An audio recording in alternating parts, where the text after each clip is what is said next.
As a CGPA একটা report হয়, CGPA মনে হয় বলে ওটাকে, সিজিপি একটা রিপোর্ট হয়, রিপোর্টটা ভালো আসেনি। তখন বাজে দুপুর 12টা। সেদিনকেই অক্সিমিটার কাজ করা বন্ধ করে দিয়েছিল। আমি 3টে দোকান ঘুরে ঘুরে অক্সিমিটার, 3খান অক্সিমিটার কিনে এনেছি, ঠিক আছে।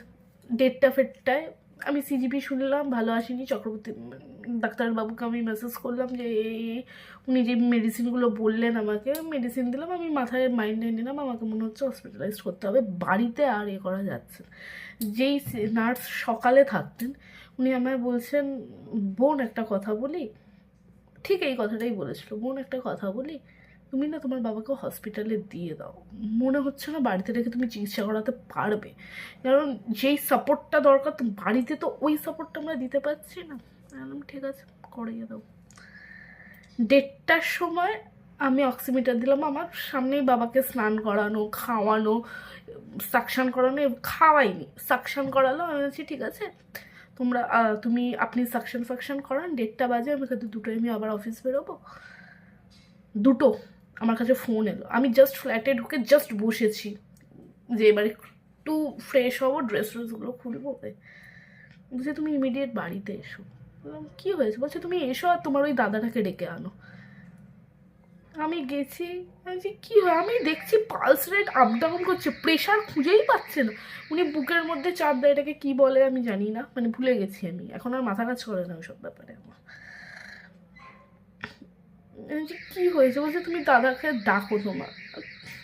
2টো বাজে তখন, 2:05-10। আমি যে বাবা বলো না কি হয়েছে। সবাই আমাকে একটা কথা বলতো, স্পেশালি আমার মা, যে তুই তোর বাবাকে এত ঘাঁটিস তো তোর বাবা কোনোদিন তোর সামনে যাবে না। আমি আমার বাবাকে আমার চোখের সামনে দম ছাড়তে দেখলাম। পালস রেট নেমে এলো 17, প্রেশার নীল হয়ে যাচ্ছে। আমায় বললো বোন অ্যারেস্ট হয়ে গেছে। আমি বুঝলাম কার্ডিয়াক অ্যারেস্ট। দাদা এলো, দাদা বলে আমার আর কিছু করার নেই, আর নেই কাকু, মেনে নাও। সবাই বললো মেনে নাও, মেনে নিলাম। শুধু এটা মেনে নিতে পারলাম না, লোকটা সবার জন্য করেছিল, সবার জন্য। লোকটা কি পেল?